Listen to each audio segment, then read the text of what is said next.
Now, I'm sure you guys are fully aware that the wrestling promotion New Japan Pro Wrestling has been considered arguably one of the most underrated, but one of the top best wrestling promotions in professional wrestling.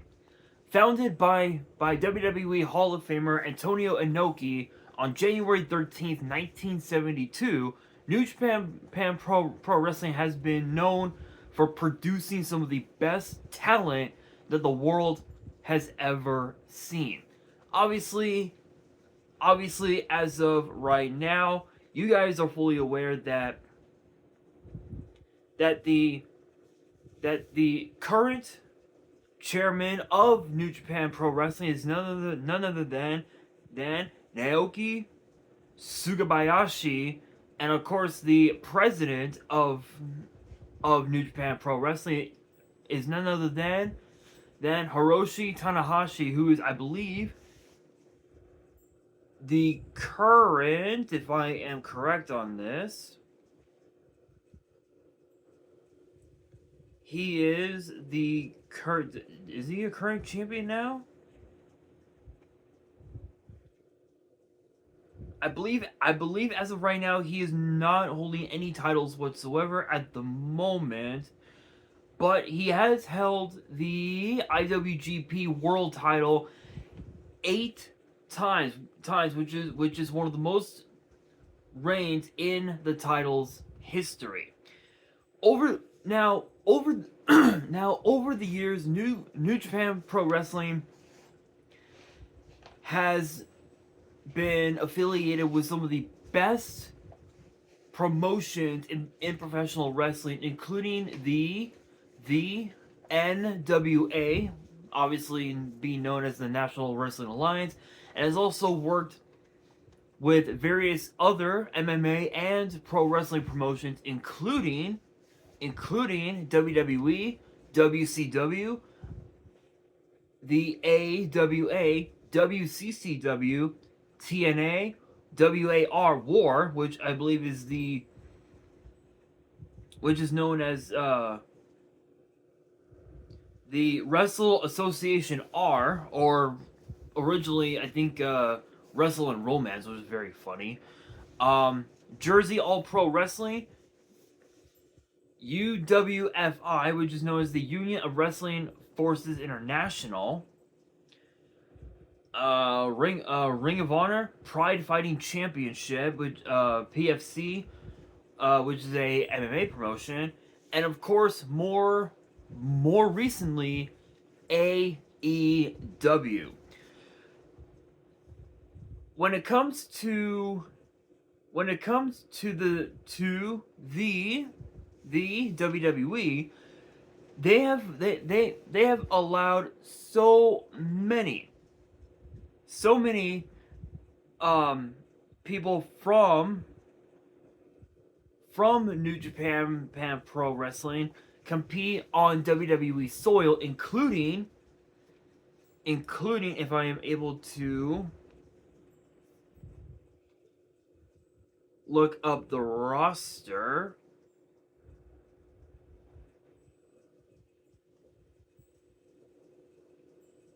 If I'm able to look up the roster, I might be able to find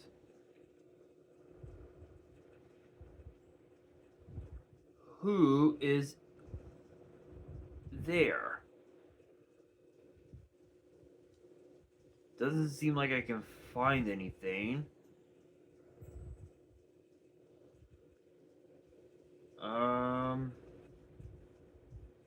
Here we are, profile. Here we are.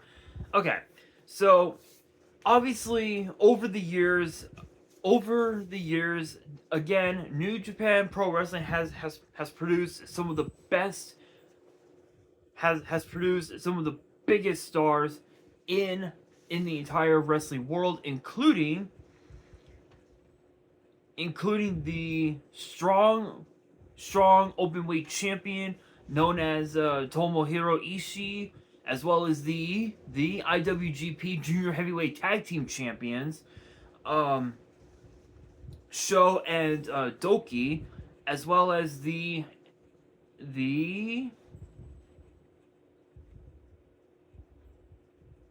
the NJPW Strong Women's Champion AZM, and so many others as well, including Chase Owens, Hiroshi Tanahashi, Kenta is definitely another one that comes into mind. Cody Rhodes once competed in New Japan Pro Wrestling. Finn Balor, AJ Styles, Luke Gallows, Carl Anderson, Kota Ibushi, and even also some of the more recent stars that are now currently working for New Japan Pro Wrestling include El Desperado, Gabe Kidd, Jon Moxley, or Dean Ambrose, if you will. WWE Hall of Famer Jushin Thunder Liger, Kushida, Konosuke Takashita, Mercedes Moné, also known as Sasha Banks in WWE. Robbie X, Sonata. Who else? TJP. I think Tatsumi Fujinami, if I remember correctly. Who else? Hikuleo, Tamatonga, Tongaloa, Jacob Fatu. Who else can I name? Will Ospreay, Kenny Omega, Chris Jericho, Adam Cole. The list goes on and on. The list goes on and on to Zack Sabre Jr. So many others over the years, and there have been a lot of like what ifs when it came to New Japan Pro Wrestling. In fact, when you look at the Cruiserweight Classic that WWE held back in 2016, a lot of the talent that was in that tournament were still at that time signed with New Japan Pro Wrestling, which included guys like Zack Sabre Jr., guys like Kota Ibushi, and I believe Sean Maluda, just to name a few. Even with the Mae Young Classic, the women's tournament, women like Mako Satomura, Io Sky, who else? Zeuxis, just to name a few, all came to WWE through the means of New Japan Pro Wrestling. However, it seemed like earlier this year, it seemed like TKO board leader, if you will, the final boss known as The Rock, Dwayne Johnson, apparently he's been having his eyes on New Japan Pro Wrestling, which buys into the question: could they actually do it? Could WWE finally acquire New Japan Pro Wrestling?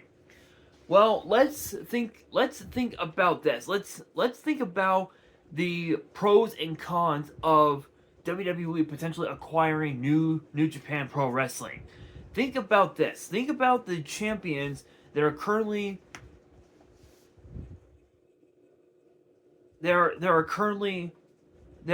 signed with New Japan Pro Wrestling.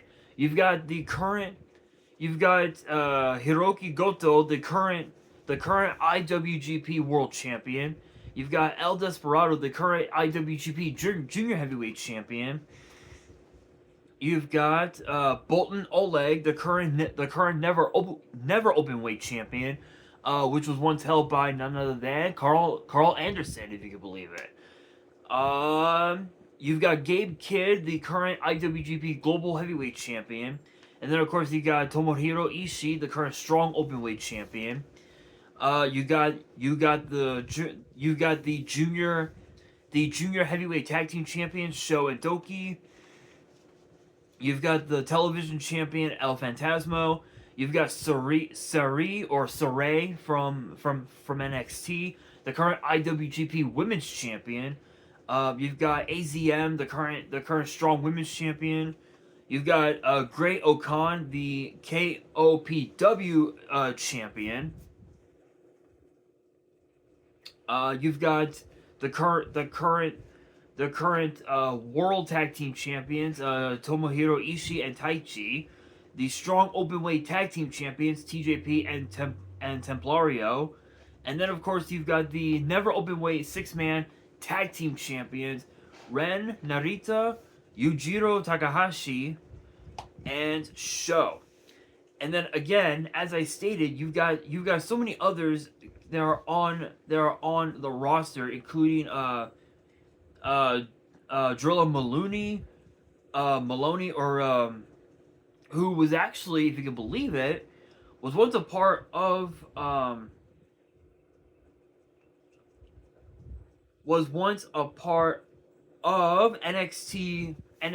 UK for a hot minute, actually. Dan Maloney, I think Dan Maloney was his name on NXT UK. And over the years, again, as I stated, New Japan Pro Wrestling had produced some incredible talent that we've seen in WWE, including guys like Brock Lesnar, Shinsuke Nakamura, AJ Styles, just to name a few. And I think from a business standpoint, I think it would be really cool to see WWE acquire New Japan Pro Wrestling, because this would mean that we would get to see stars from that promotion show up to WWE soil, including potentially guys like Will Ospreay, even Jeff Cobb, Jason Mateo. He's signed with New Japan Pro Wrestling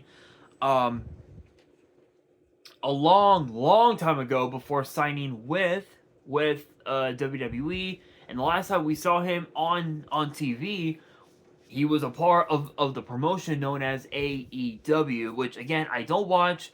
It's from what I've seen on social media. One of the biggest pros that I could totally see about this whole ordeal of WWE acquiring New Japan Pro Wrestling is the potential returns of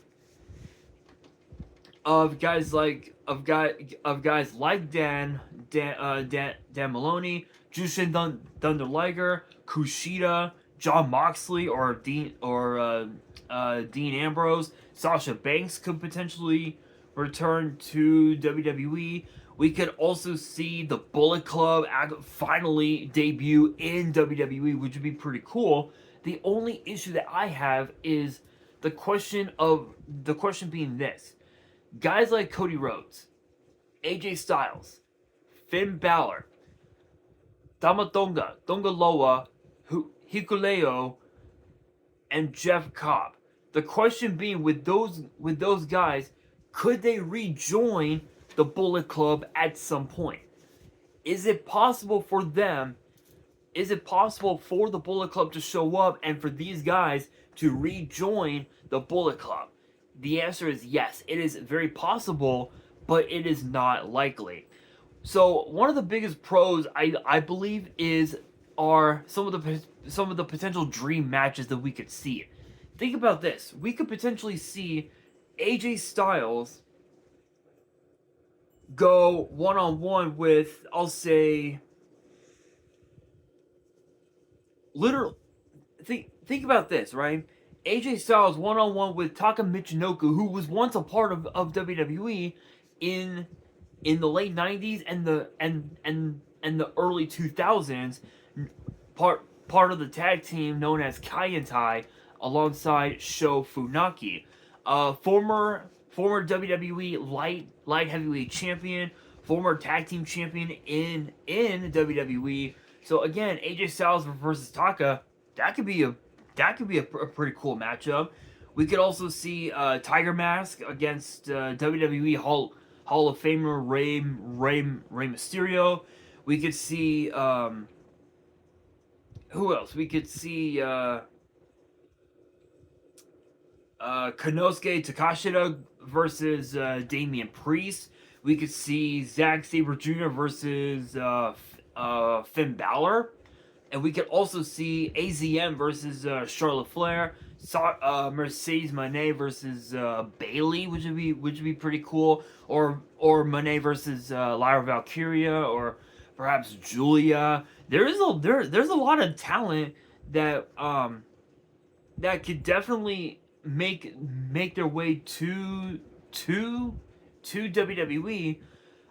It just depends on whether or not WWE decides to want to acquire the promotion. Because I know that earlier this year, The Rock, the final boss, The Rock, was wearing a New Japan literally was wearing a New Japan T-shirt, and he had a Rubik's Cube, literally an actual Rubik's Cube, on the counter of his kitchen in his own home. And I believe he talked about wanting to expand the horizons of the WWE, and that could potentially mean the acquisition of New Japan Pro Wrestling. Already, WWE has acquired GCW, AAA, TNA, and Pro Wrestling Noah. New Japan Pro Wrestling could be next, because there have been a lot of rumors recently that New Japan Pro Wrestling could end up cutting their ties with Cody Rhodes' own creation, AEW, due to I guess the lack of revenue that AEW has been desperately trying to regain over the last few years. There's been some chatter, but there's also been other people who believe that they're cutting their ties with AEW solely just because they wanted to re-expand their horizons, and WWE would definitely be the way to go. But we really don't know much about it for sure. What I can tell you though is that if WWE does acquire New Japan Pro Wrestling, this could mean that Raw, SmackDown, NXT, and WWE Evolve could end up seeing a lot of these guys and girls compete on their brand. So when you think of Mercedes Moné or Sasha Banks, if you will, you think of her competing on Raw or SmackDown. When you look at guys like Kushida, NXT, WWE Evolve, if you look at guys like Hiroshi Tanahashi, arguably one of the greatest IWGP World Champions of all time, definitely Raw or SmackDown, but also potentially NXT. You look at Fred Roser, and if you guys do not remember that name, maybe this might help. Darren Young. Think about that. Darren Young is with New Japan Pro Wrestling, which is incredible. We could see him back in WWE for the first time in a decade. So that's saying a lot. We could see Faction Warfare, the Bullet Club versus the Judgment Day. That would be a very interesting ordeal, but still, I think in my, that right there is just one of the biggest pros of this whole ordeal. In my opinion, the biggest con of the whole ordeal is what would happen if WWE hosted a premium live event that featured a collaboration with New Japan Pro Wrestling. You look at AAA. You look at Worlds Collide from a few weeks ago. The only WWE title that was ever defended on at Worlds Collide was the NXT North American title, and that was in a Fatal 4-Way. We also saw the AAA Mega Championship get defended in the main event of Worlds Collide. The biggest con I feel like is the case is the WWE titles not getting defended on a premium live event that will also feature stars from AAA, New Japan Pro Wrestling, potentially GCW, TNA, and Pro Wrestling Noah. If there was a PLE that featured all six promotions, Raw, including Raw, SmackDown, NXT, whatnot, it would legit have to be one of the biggest cards of all time. At least 8, maybe 9 matches on the card, but I think 9 would probably be stretching it.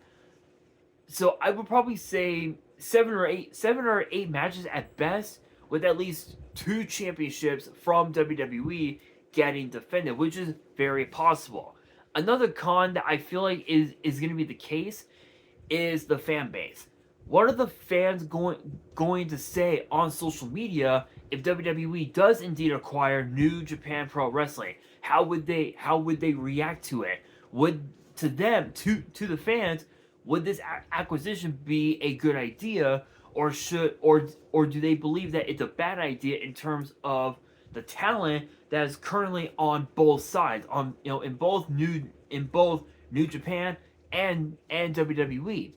That right there, those are the questions that I feel like are considered cons in this whole scenario. But I will say, if WWE does acquire New Japan Pro Wrestling, this would be very, very huge, because as I stated at the top of this video, New Japan Pro Wrestling was founded by WWE Hall of Famer Antonio Inoki, who's one of the greatest champions in professional wrestling, hands down. The legacy that he left behind, because I believe he sadly passed away a while back, didn't he? Yes, he passed away 3 years ago. He passed away 3 years ago in Tokyo due to, I believe, an illness, or was it something else?